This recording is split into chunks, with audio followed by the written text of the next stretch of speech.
Hey everyone, Hey. welcome to another episode of Get Baked. If you're new to the show right now, Get Baked is a live streaming show on Google Plus, hosted by BakeSpace.com and Cupcakes Take the Cake. And I do hear an echo, so I want to make sure if anyone has any of the other browsers open, we'll make sure that's going to could just be on my end. So we'll just keep moving forward. Since this is a live show, anything can happen, but it's also you're part of the conversation. So make sure you use our Twitter hashtag GetBaked. You can also post on our Google Plus page as well questions that you have throughout the show, and then also on our Facebook group Get Baked. We also posted the video there, so if you're watching, welcome. We appreciate. So I want to introduce my co-host. I'm Babette Peppa. I'm the founder of BakeSpace.com. If you're looking for great recipes or you want to make your own cookbook, head on over there after the show. My amazing co-host is Michelle Stevens from Cupcakes Take the Cake. Michelle, what is happening in your part of the woods? We just experienced like a thunderstorm, but the sun has come back out. I'm in suburban Atlanta, and all is well. Awesome. Anything new on the blog? Well, actually, more posts for cupcakes on about.com. I actually did a kind of a primer on how to make cake pops.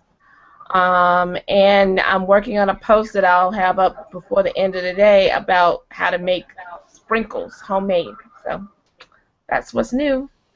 That's cool. That sounds fun. Who did you use any examples? Because I know Bakerella does a ton of cake pops. Did you use any of our friends? Any Basically, what I was doing was just kind of giving people the tips and the how-tos on how to make the cake pops. Like, some people don't know about like that you actually kind of make a crumble, and it's like you deconstruct the cake and you reconstruct it. So that's more what it's about. I mean, you could talk a lot about cake pops. You can have your own another blog about cake pops, but I want to just give people the basics. That's cool.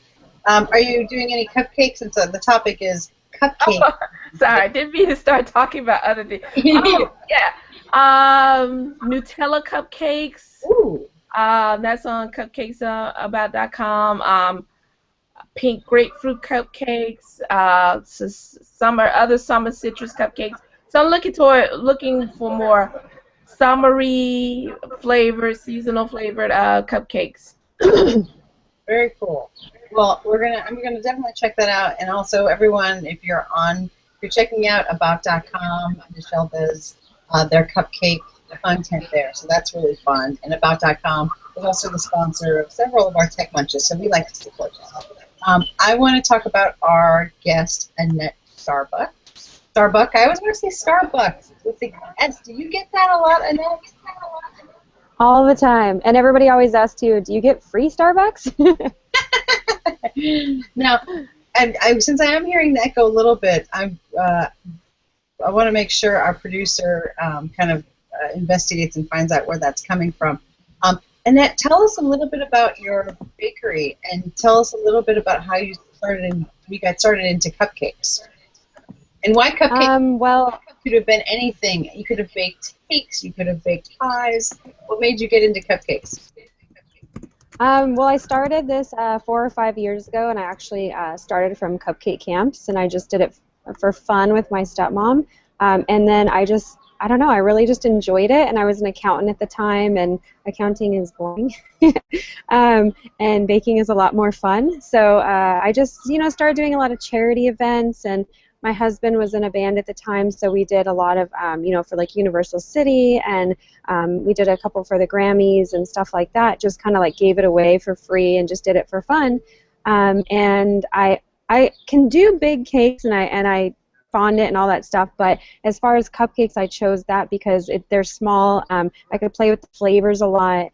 I feel like, when you go to an event or a birthday or something, it's so cool to be able to try like multiple flavors instead of just having one big sheet cake, or something. So that kind of like made it more fun for me, and I love to cook. So all those like flavors that you can put into a cupcake and get creative, I think is fun.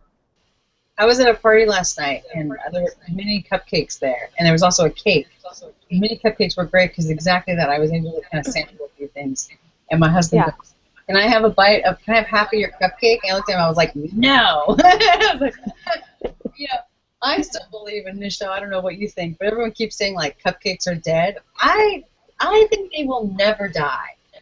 If you put a cake in front of anyone, they will try. I don't think cupcakes will ever die. I just wanted to say I didn't know, Annette, we have something in common. I also used to work in accounting, so that's really funny. I don't know how many former accountants get into cupcakes, but that is something. Because I've heard of lawyers getting into, like the guy that started Cake Love. I think he was an attorney. Some people worked in financial markets and started cupcake bakeries, but I think that's really funny. So I'm going to take over for a little while Babette kind of gets the sound going good. But since I have been blogging about cupcakes for 10 years, what would you say, as you've been a cupcake baking professional, what is the one thing that everyone who wants to start baking, not necessarily a professional baker, because I'm going to ask you about that later, but a amateur baker, what's the one thing you would tell them to do when they want to start cupcake baking?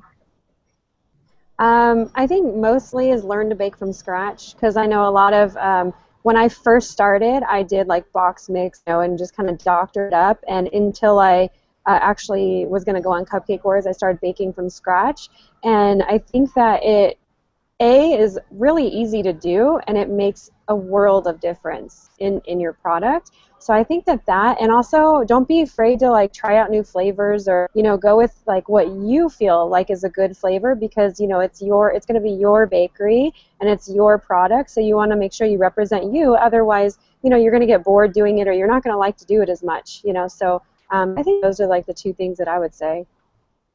That's great.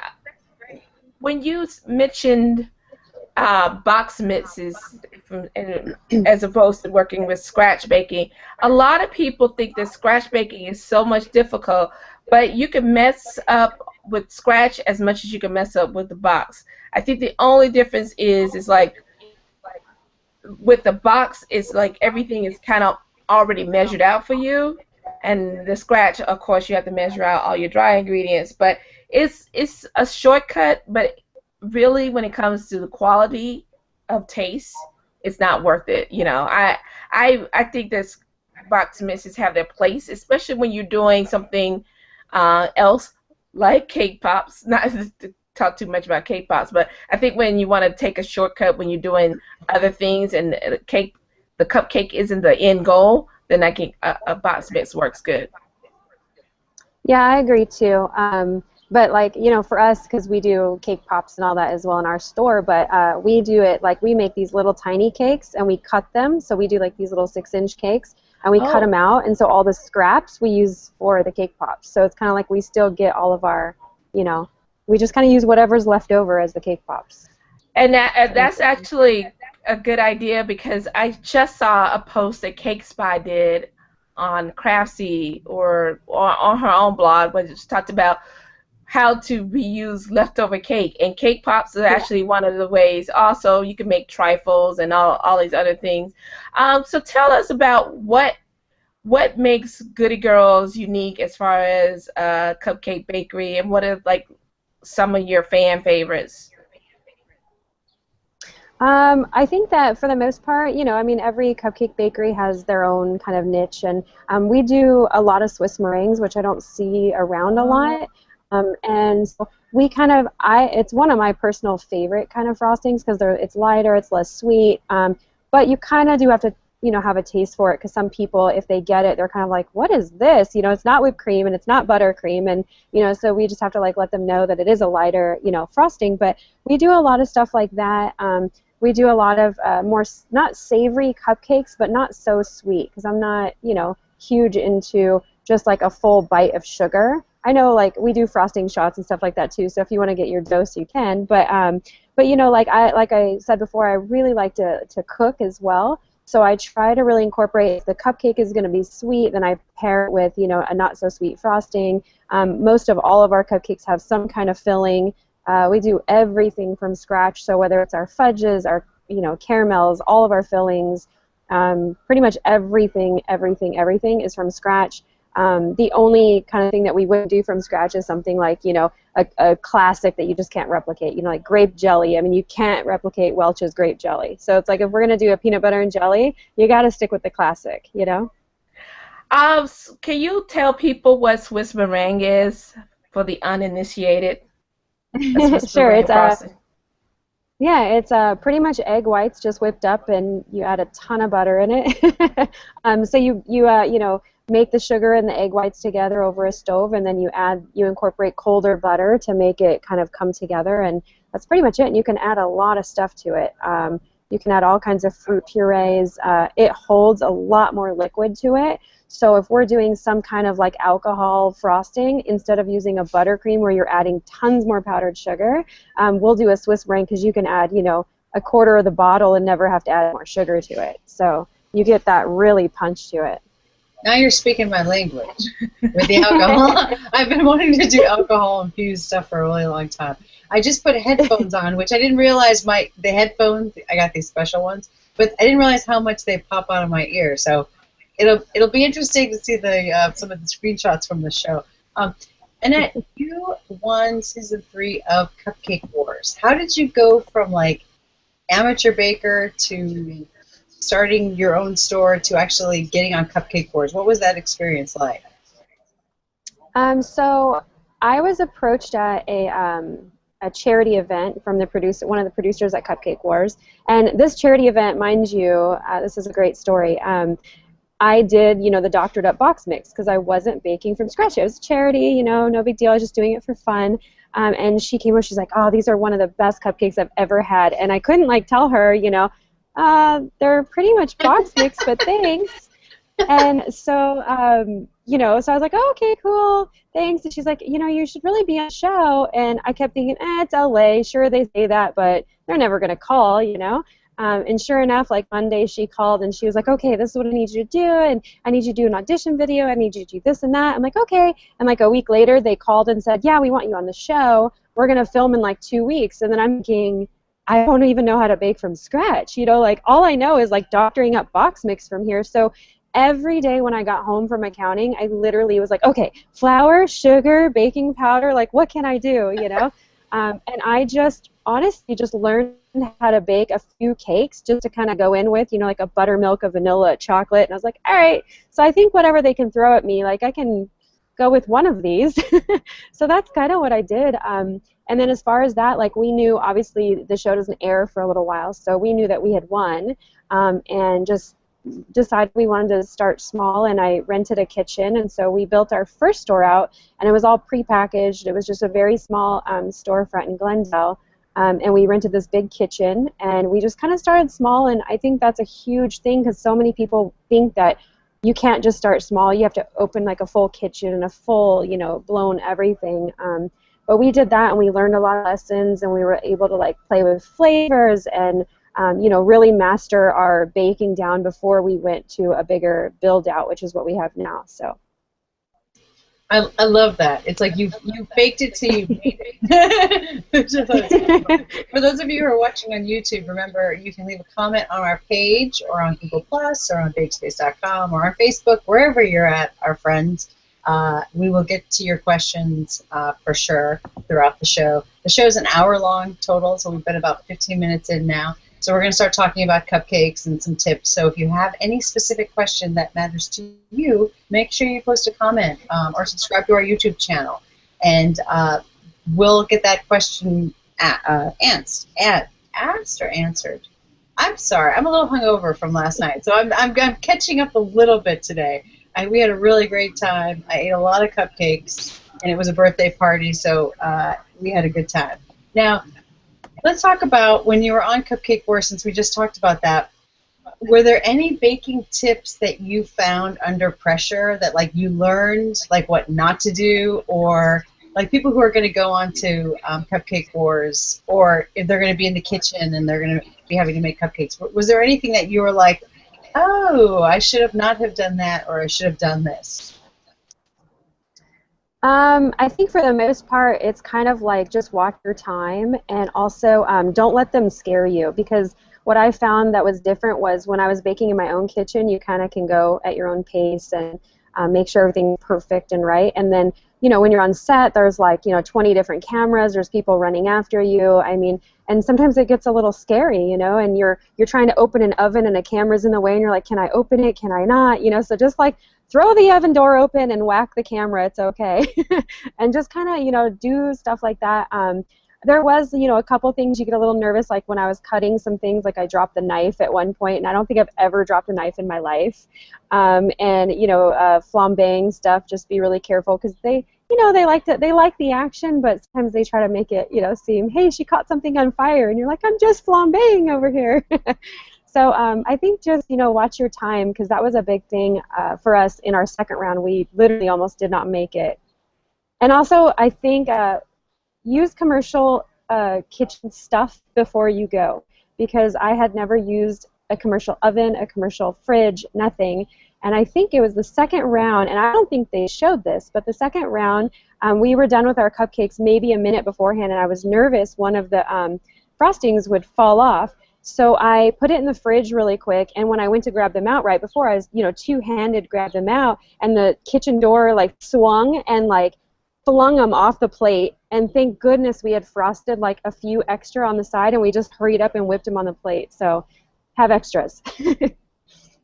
That's hysterical. Michelle, have you ever thought about doing Cupcake Wars? Oh, no.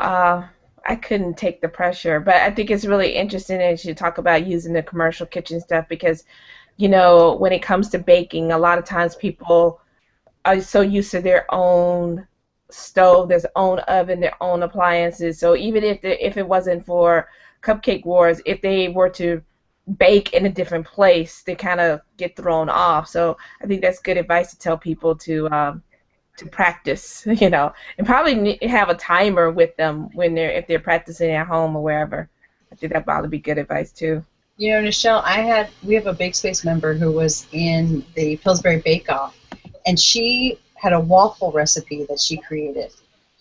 She made that waffle recipe every day for like 3 months, and she perfected it perfectly, but she had purchased a high-end waffle maker instead of like what she ended up getting when she went to the Pillsbury Bake Off, which was like this generic, very thin. She was doing Belgian waffles, and it was super, super thin, and it completely messed her up. So I think your tips on using the commercial kitchen is great, Annette, because I think you just have to almost like try to make the same recipe on different things if you don't know what you're going to get once you get there. Especially like oven temperature and stuff. I'm assuming since it's a show, they accurately make sure that the oven is right. Because I used to burn everything. Do you think that oven temperature dramatically affects how the cupcakes turn out? I mean, do you think people should go out and get a thermometer for their oven? I mean, for me, I know it probably sounds weird, but even in our kitchen, we don't time anything, because I feel like, the temperature outside versus, if you accidentally put one little drop more of water in it or something, it's going to bake different. So we just always watch our cupcakes. So I don't think temperature, I mean, I think if it's too hot, obviously it's going to burn and not go on the inside, but I don't think you can ever have it too low, because I think that they'll rise and, I mean, you're given like 10 degrees, 15 degrees here. I don't think it's going to make that big of a difference as long as you're watching them. But if you have it on a timer and it's like, okay, 20 minutes at 350 and that's all you're doing, then yeah, I think it could make, a huge difference. So I think you just have to be versatile when you do that. So do you just have an idea, like once you put a batch of cupcakes in on a regular day, when do you start looking at it? After 10 minutes? After 12 minutes? I'm just curious. I mean, you do it all the time. I really don't know. Honestly, it's like such a knack. It's like we go and we start making our next batch, and by the time we're done scooping that batch, they're halfway done, and we rotate the other batches. So it's kind of like we have a flow that we're just so used to the rhythm of it. But yeah, I know that's kind of weird. We've never timed anything. Except for macaroons. Like when we did macaroons, we timed those. But other than that, we really don't time anything. That's where I go wrong then, I think, because I set my timer and then I leave.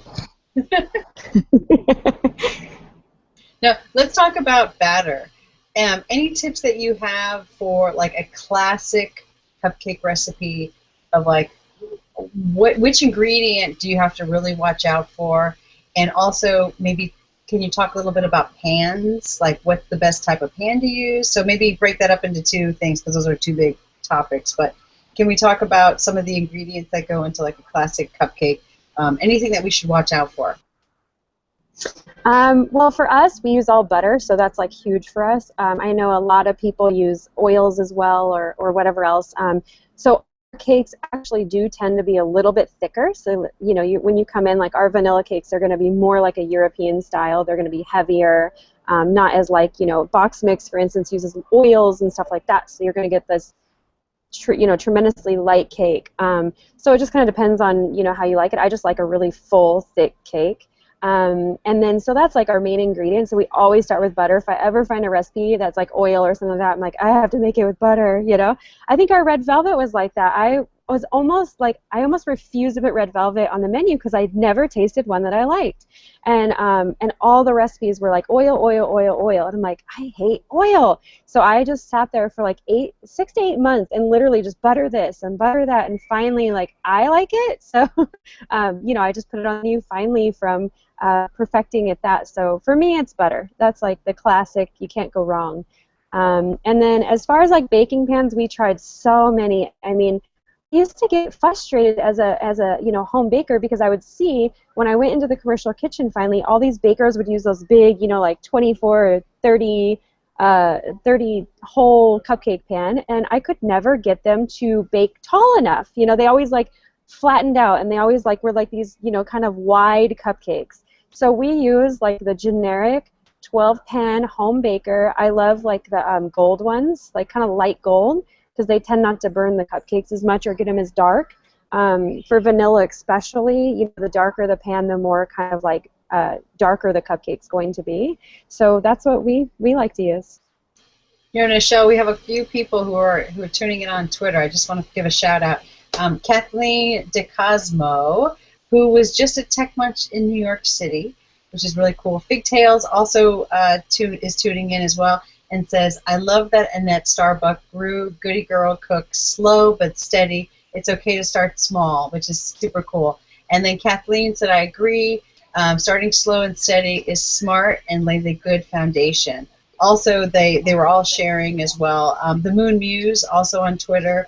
Monica in Alaska. Welcome, welcome, welcome.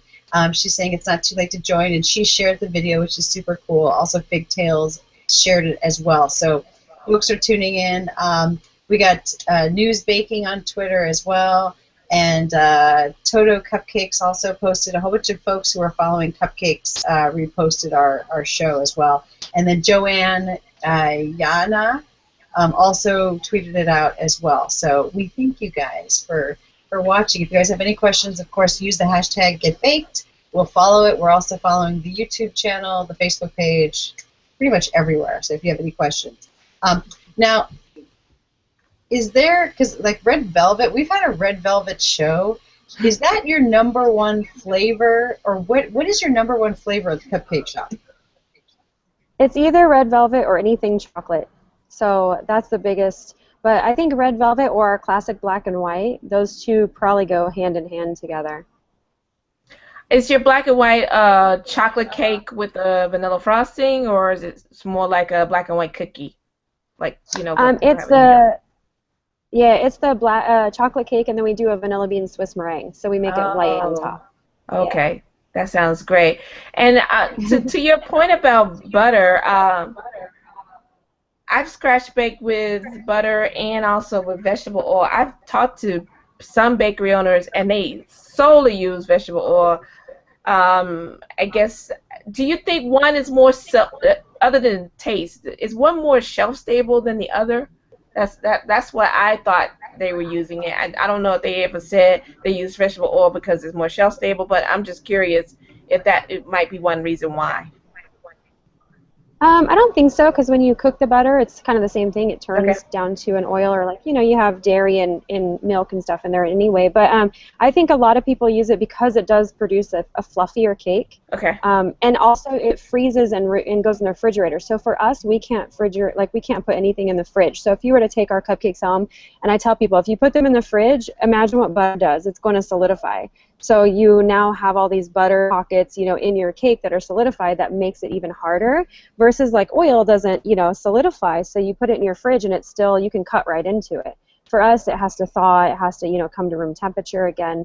So there's kind of like that kind of thing, I think. And I do know that vegetable oils as well are a lot cheaper than butter, and a lot easier to get, or like the brands that you get are stuff like that. So that might be as well. I know butter last year almost killed us. I mean, I don't know if any of you guys were baking, but it was like it over doubled. We were paying originally like $50 for 30 pounds, and it went over $110 for 30 pounds last year. So it was like insane. It's almost to the point where we're like, should I bake with oil? But I mean, we didn't. We had to raise our prices because of it. But that could be also as well. Hey, Michelle, do you watch The Prophet on CNBC? No, but I did hear about them having Tommy's Minis from Harlem on, and I want to watch it. I just saw that, and I was gonna ask Annette. The show, The Prophet, basically, I don't know if you've ever seen it, but it takes a business that's having some issues and it tries to jumpstart it and get it back on track. And it was a build your own cupcake bar. So the idea is that you get your own, pick your frosting, pick your cake, pick your toppings and stuff. Are you finding that the people who are coming into your shop are looking for more of a customizable experience, or is it mostly like people come into the shop and they want the classic flavors? And anything that stands out as a new trend that's happening that you're seeing?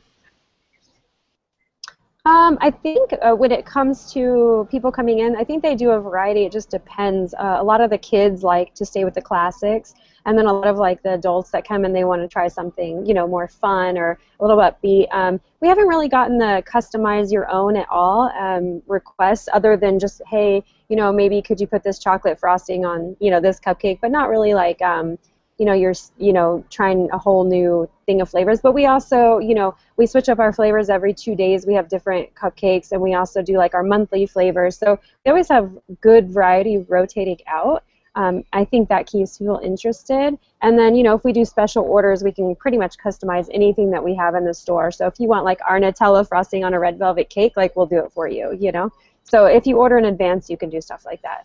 Yes, please, please. I'll take that right now. I was thinking, why didn't I come over and get some cupcakes before we started the show? I should have been so close. Nutella frosting on a red velvet cake sounds delicious. I never thought of that before. We actually have a question from Figtails, Stacy from Figtails. She asks, how do you handle opinions and influence about business from friends and family? I guess you've been in business for a while. I don't know how much you're getting it, but I'm sure you'll meet someone at a dinner party or somewhere and you tell them you have a cupcake business, and then all of a sudden they want to give you advice. So I guess, how do you handle that? I mean, just kind of give us some insight on that. We do have customers actually that come in the store and they'll say, oh, your sign should be over here, or, oh, if you did this, it could probably be better, or make you more prominent, or have you ever thought about doing something like this? And, I know it sounds, weird or whatever, but I like to hear stuff. I like to hear feedback, because I think that if you don't open your mind up, you're not going to expand. So whether I do or I don't do it, or I take their advice or I don't, I still think it's really important to kind of hear what other people on the outside see and view, versus just, you just kind of looking at it from the inside out. You can't really expand that way. If you might be missing a whole marketing territory, or a whole, set of flavors or something, because you just, you didn't listen or something like that. As far as like family, my family really helped me build the business. As far as flavors, I've always done them kind of myself, but like my husband pretty much decorated everything. So when we go to events, like he's the one that decorates all the cupcake stands and puts all the, cakes perfectly on there. I'll try to do it, and I think it looks pretty good, and then all of a sudden, like, I'll go to the bathroom or something, come back, and it's like 100 times better because he'll be like sitting there fixing it. And he did like all of our decorative stuff in our store, so he's got a really good eye for that. And then my dad builds like our cupcake stands. He builds all kinds of cool stuff. So I think we all have our own thing that we do in the business to where it doesn't clash. So I don't think there's like, it's not like we have 4 cooks in the kitchen, Everybody's doing like their own things. Nichelle, I gotta tell you, Annette and I met at Cupcake Camp LA, which I was producing. Her entire family, I have never seen a family so supportive of a new business. Like, her father was there. I think your mom was there too, right? Yeah, yeah. And her husband, and I don't know if there were a few other helpers that were like part of the team, but consistently, it's like I remember in like the opening of the first shop, it's like there are her parents. I mean, I've never seen anything. Usually, like your friends and family, like genius is never appreciated at home, so people kind of go, oh yeah, roll your eyes, and it's like you're starting a cupcake business. I don't know. So I gotta say, what you have going on is amazing. Emily Butler, who also spoke at Tech Bunch, hello Emily, said that she's watching Get Baked, and fittingly, she has cupcakes in the oven right now. So you got to post a picture, Emily, when those things come out. You got to put that on Twitter so we can all see what you made. When you started the company, and I know you started in a kitchen that you rented, and then you moved to a space. How did it go? Because like Figtails has a cookie company. How did it go from like smaller orders to actually big stuff? So like you started doing big awards events, and you started doing, I think you guys did the Kentucky Derby as well. So how did you go from that transition of expanding the company so that folks who are starting their own businesses who are watching this get some ideas? I think I just really marketed and made sure that I was at all the events. I did have, my own store as well, like the storefront. So that was that was easier for like at least having like a place for people to come and meet and do orders. But as far as that, like I didn't just send like my girls out to the events. I made sure that I was there and I talked to everybody because, every potential person. I mean, I even did Tech Munch with you, back in the Santa Monica. Do you remember? So my stepmom did that with me, with you, and just really, really just tried to stay out there and active. And I really don't know, like I didn't market. I did Facebook a lot, and just really just being interactive with people, I think draws them to you. And then going from like the kitchen space, it took us a few years. I think we were there for almost 3 years. So, I just didn't want to rush it, and I wanted to get my marketing and my logo and my website, and I just really didn't want to, move into this bigger kitchen that I was building out, until I knew I was ready, and, I wasn't stressed out about it. Nichelle, have you ever thought of opening up a shop of any sort? No, and I would never do that. But I have actually, I have done some cupcake business classes and kind of had cupcake bakery owners when in New York talk to people. And some of the people who came to the class were not starting cupcake business, but they were starting food businesses. So I think the advice you're giving is good, whether you're starting a cupcake business or a cookie business or a macaroon business, starting small, kind of, renting out a kitchen, making yourself, putting yourself out there, because there's a lot of hustle goes on with starting a business that I think sometimes people think all they have to do is make something and then people will come. But my question is this, because I've been chronicling a lot of cupcake bakeries openings and then also some that have closed. So what advice would you give to someone who might be maybe not doing as well as they thought they should be, and they have an existing business, as far as like keeping their head above water? So this is for professional cupcake bakers. If you can give them some advice and kind of help them out. I think for me, because the business always kind of goes up and down, so you also have to like look at where you're at. Are you in a spot where when schools let out all the families vacation to Europe or something, you know, because obviously you're going to see a huge decrease in sales during that time. Or so if you're following your trends, you should be able to kind of be able to tell. But in those times, I mean, we've done, like, we just had a Groupon hit today because summer starts to get a little slow. And I don't ever look at Groupon as, oh, I'm going to make all this money, because you don't. You pretty much, I mean, people know from the back end, you know, you have to cut your price in half, plus Groupon takes half of that. You're pretty much breaking even, but it's free marketing. I mean, you have to look at it from a standpoint of, it is absolutely free marketing to, like, you know, 250,000 emails that go out. And last year when we did it, it wasn't about the Groupon sales, but it was all of a sudden the next 2 months our sales skyrocketed, you know, just in-store sales, because people now knew about you. So sometimes even if you're breaking even, or even if you're having to lose money to do an event or to put yourself out there, I think that's really important. And the kitchen that I did come from, it's funny you say about giving advice to, you know, only cupcake places, but the kitchen that we did come from, there was over like 90 people that worked there. A lot of them were food trucks, catering businesses, you know, savory, delis, like all kinds of things. So I thought it was really beneficial, because I got to interact with all these people and see different things that worked for them, and you know, and same with them, they got to see what worked for us, you know, and I got to be inspired by somebody, and then somebody got to be inspired from us. So I think that that's important too, is really keeping with your food community. And with that, you know, I do know that there are a lot of people who kind of try to be like, no, you know, I'm not going to that cupcake place because I own a cupcake bakery, or, you know, I'm not, you know, there are those people that are out there, and I just think that they're missing out on so much, you know, friendly competition. Or, you know, or like, for instance, we don't do big cakes, or if I can't take an order, I'll refer them out to another cupcake place or another, you know, cake baker. I mean, we're not, we're all in this together, you know, we're not, like, you know, here to just try to hone the market. You know, LA is huge. We don't need, you know, I don't think we could handle all the business that's here. You know, I was talking to Michelle before we got on the show, and I said, you know what I find impressive is that, you know, there are some big cupcake players in this town. You know, you have Sprinkles and Crumbs and Magnolia, Sweet Lady Jane's. I mean, there's so many big players who have a ton of resources and a ton of money to be able to, like, put their team on marketing and expand quickly and all that stuff.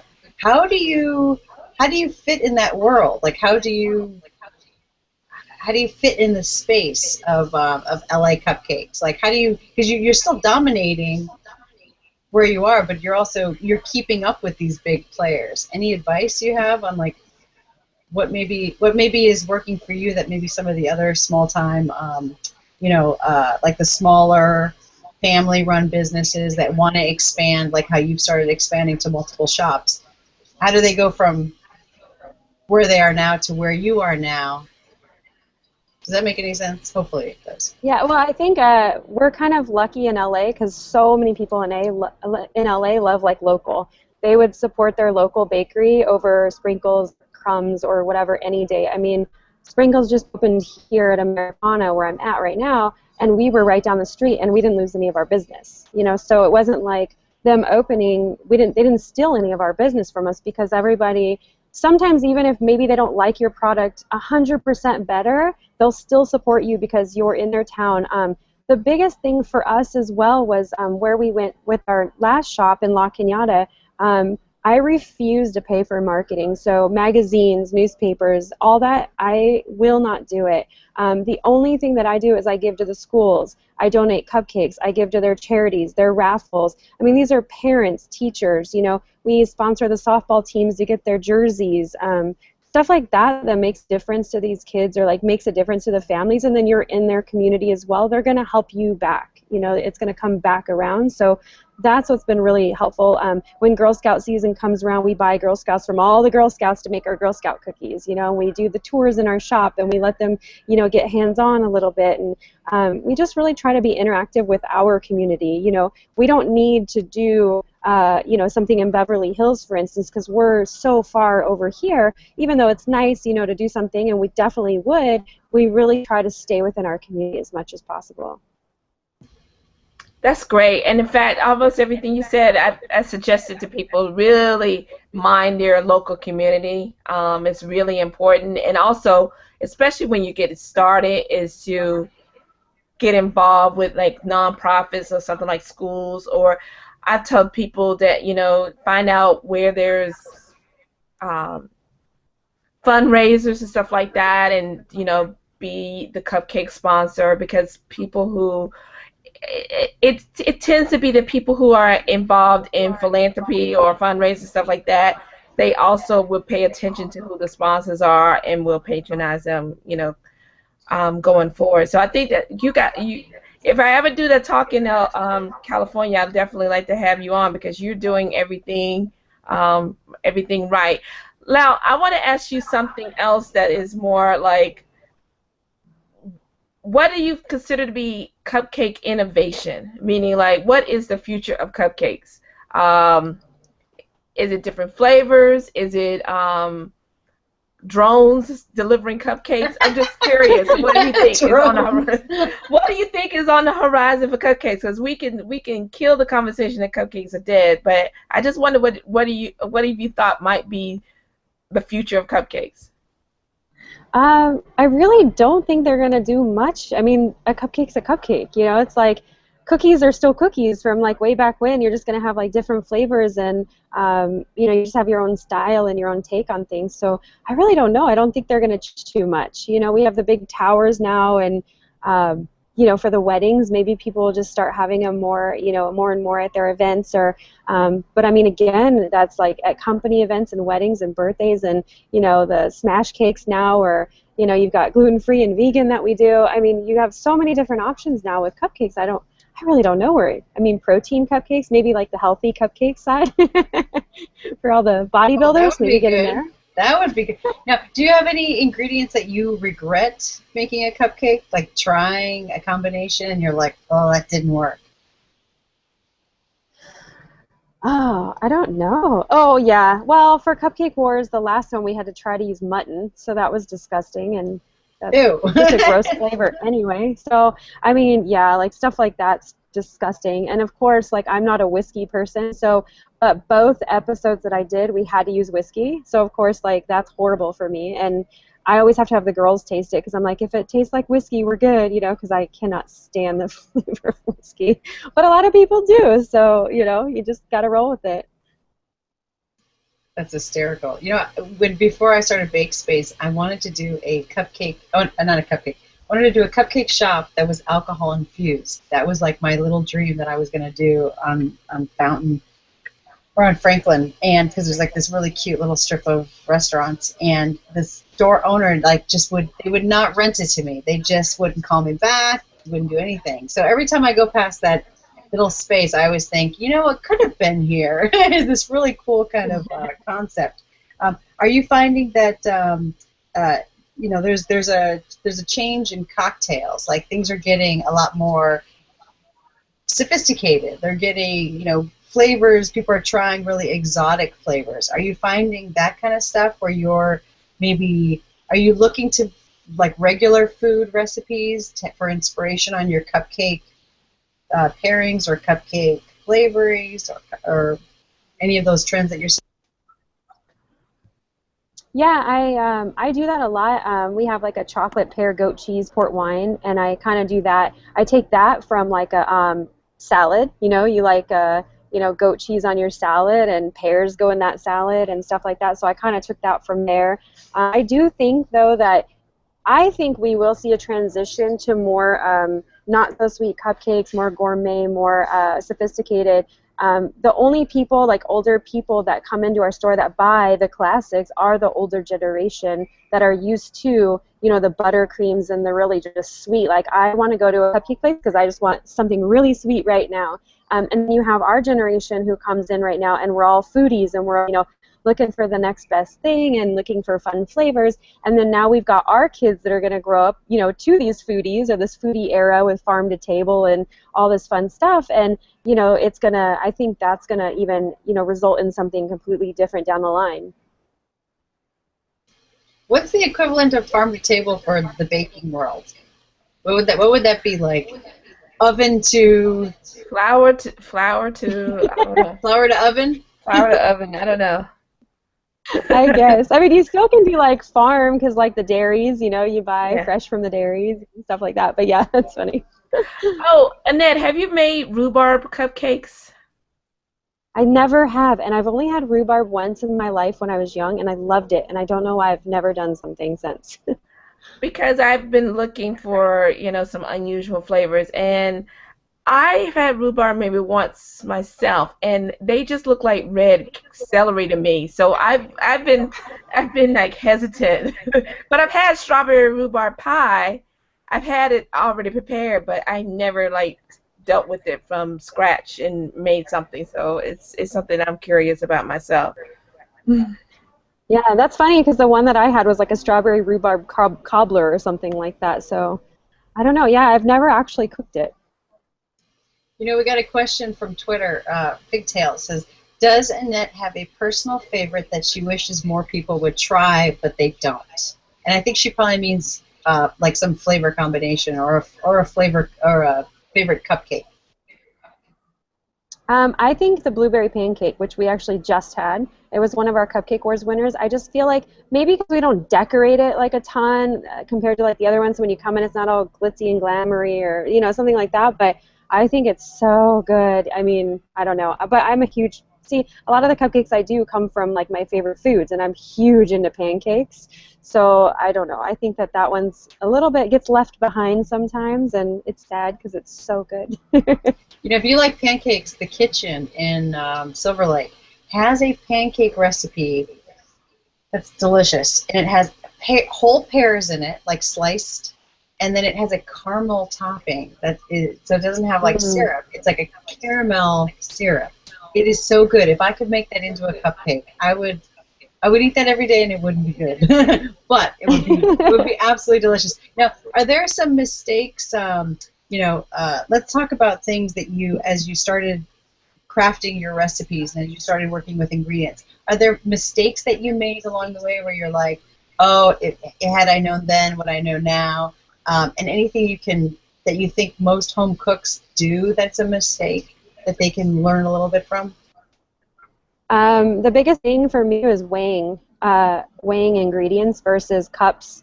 Um, I remember, I think even the first year that I was still in the commercial kitchen, my poor baker that I had with me, because I finally hired somebody from Lake Cordon Bleu, she comes in, doesn't say a word. She's the sweetest thing. She just does what I tell her. And the whole time we're sitting there measuring every day, cups and tablespoons and, all this stuff. And finally, like a year or a year and a half later, I'm like, maybe I'll convert everything to like, weight. And then when I did that, she's like, thank goodness you finally did this. And I was like, what are you talking about? She's like, I have been dying over here. Like, you could have, like, it was so much faster. You could use one bowl. Like, you don't have to use all these cups. You just use one bowl for your dry. You put it on there, you tear. Add a little bit more. You tear again. You add a little bit more.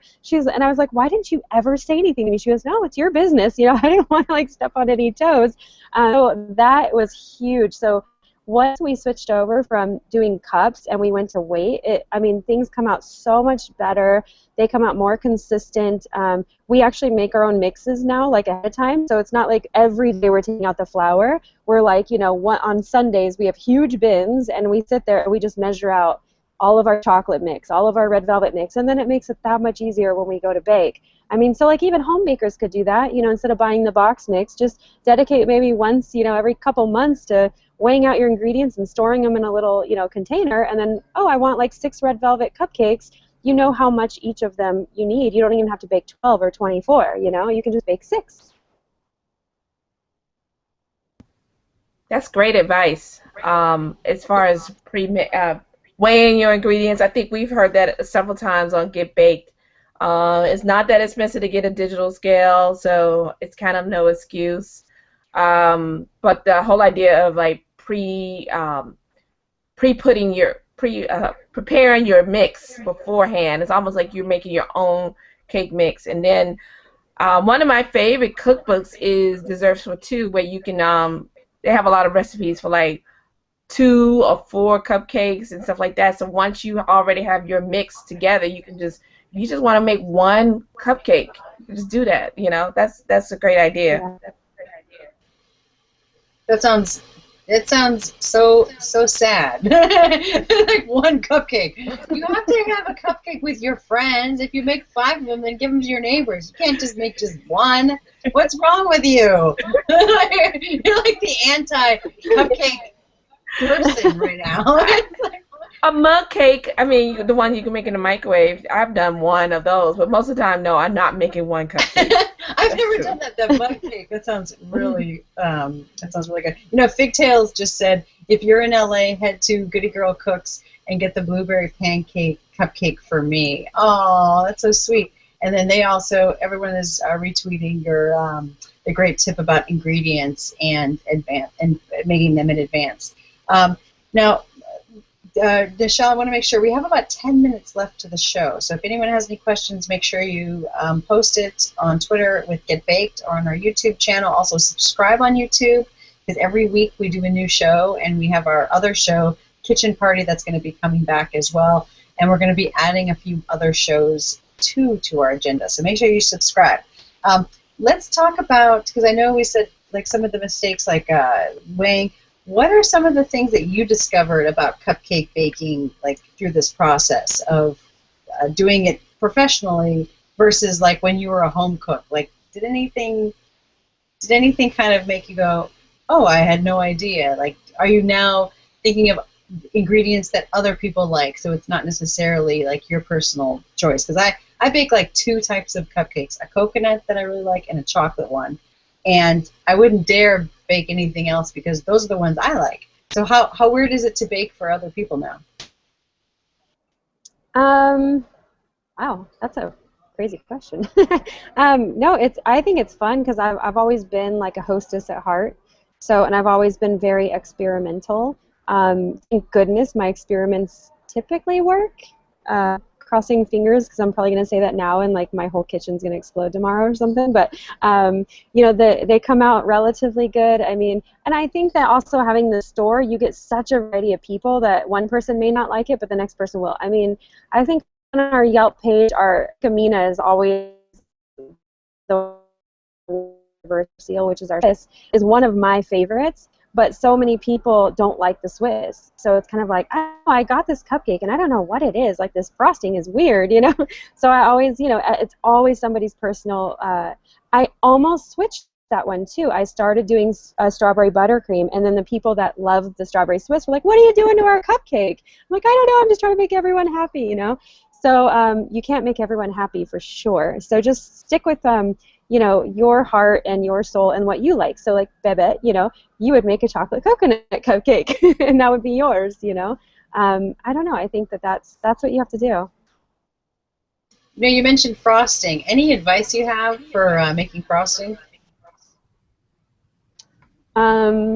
Make it really light and fluffy. So like when we make our buttercreams, you know, we do our butter and like we usually put a little bit of cream cheese even in our buttercream just to kind of tone down the sweetness a little bit. But we whip it up for quite a long time, just the butter and that, just to get it really fluffy. And then we add, you know, the powdered sugar. And then the other thing that we do is a lot of people are told, you know, add water to thin it out. And we always add like manufacturing cream or heavy cream, because I just think it makes it such better. Like you're keeping the dairy, you're keeping, you know, the thickness and the, I don't know, the more indulgent like flavor to it. So that would be my tip on buttercream, I guess. My question is this. I read a lot of recipes and they're always saying don't overmix. So when you have your dry ingredients, you have your wet ingredients, and you're mixing, I mean, do you just know instinctively how long you should be mixing, or you just kind of eyeball it and it looks like? I mean, I'm just curious because they say don't overmix, but I don't know if there's always a set time, meaning like 2 to 3 minutes, medium speed. I'm just curious because I know overmixing can really kind of make a cupcake not as light as it could be.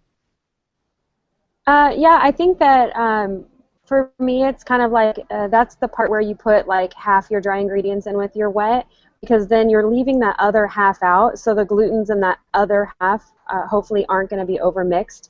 So you do it, you know, kind of half and half, and then when you get to the end of it, the biggest thing for us is just make sure you scrape up the bottom, which is all the butter and all that stuff, because then you get it streaked.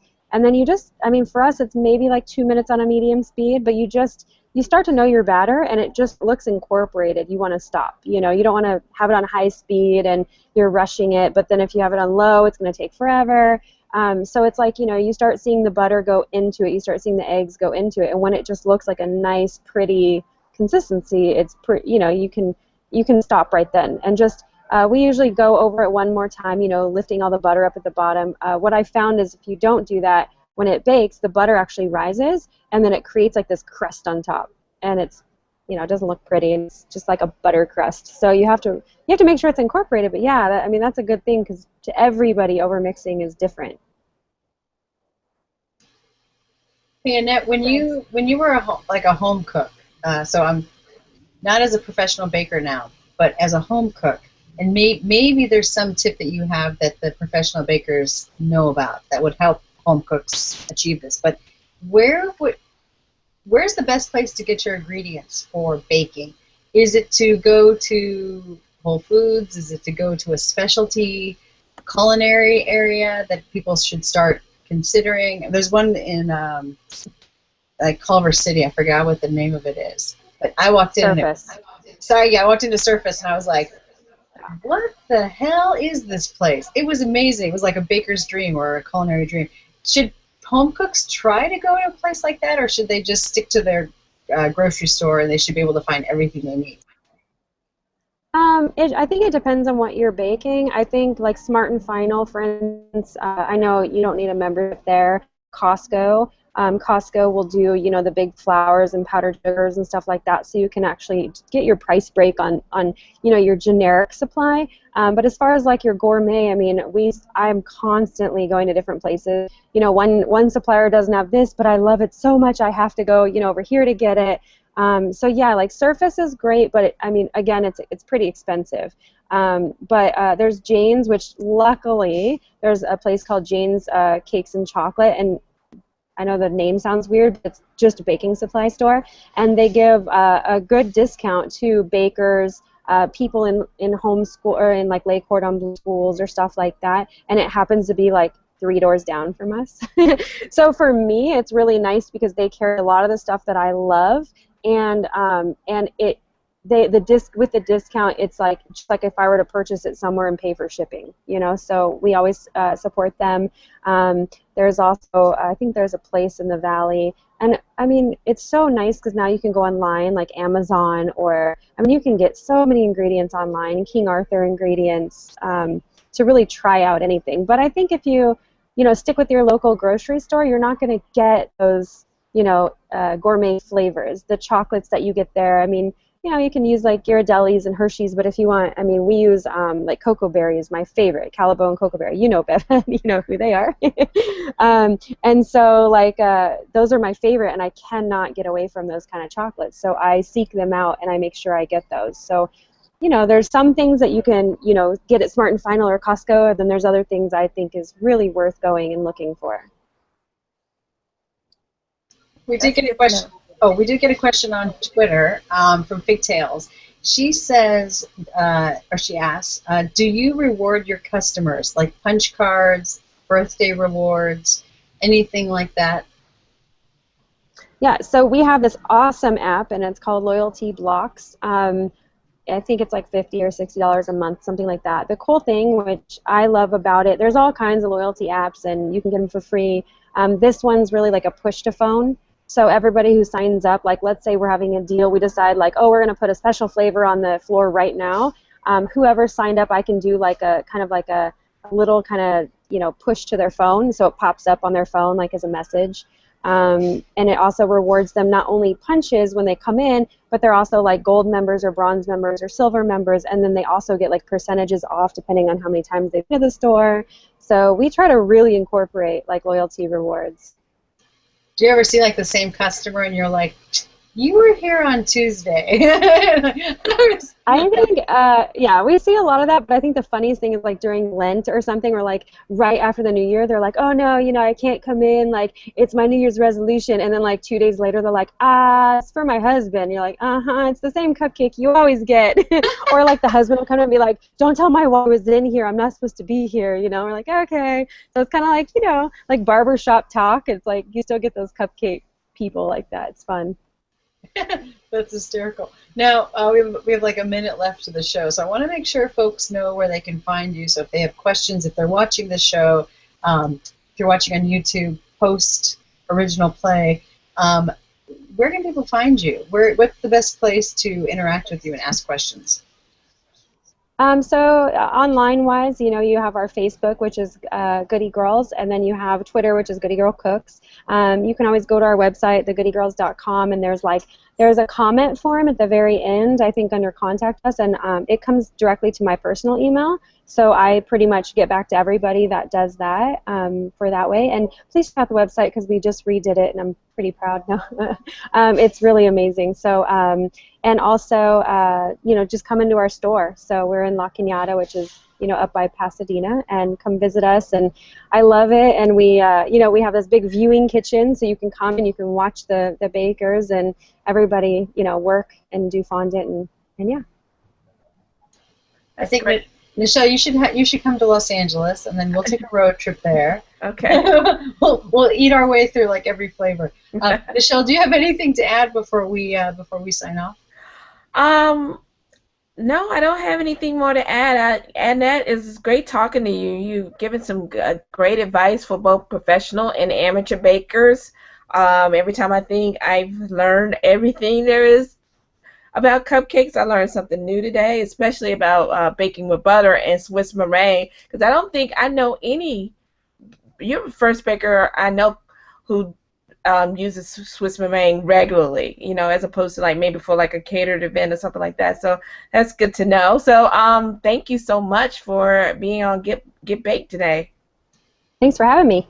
Oh, you're terrific. We hope to have you again on the show as well. Also, congratulations on your new baby. Oh, thank you. It's the first time I've been out of the kitchen for a little bit. It's very weird. That's good. That's good. You balanced. Yeah. I wonder if you're. I think. Oh, go ahead. I think I literally was in the kitchen the day before I gave birth. So scary. Wow. Now, does your son like cupcakes? Oh, he will. He's only 4 months yet, so. Well, you think I guess on the first birthday, will he have his first cupcake? I honestly think I'm gonna do a smash cake for him, and he's probably gonna hate it. Watch, he's gonna hate cupcakes. He's gonna hate sweets. He's gonna hate cooking. No, I'm kidding. He'll get there. He'll love it, and I'm excited. All the years to come to be able to bake for him. So I'm really excited. He's gonna be the most popular kid in school, because every right. person every person's gonna be like, oh, we're gonna bring the cupcakes. So thank you so much, Annette. For those of you who are watching, we do the show every Sunday. It's called Get Baked. It's by BakeSpace.com and Cupcakes Take the Cake. Follow us on Twitter. Connect with us. Please subscribe to our YouTube channel because we produce these shows every week, and we want to make sure that not only are you checking it out, but also if you have any requests on shows that you would like us to cover in the baking world, let us know, and we will find that topic. If you'd also like to be on the show, send us a tweet, and then we will invite you on the show as well. All right, thank you, Annette, so much. Thank you guys for having me. We'll see you later. Bye.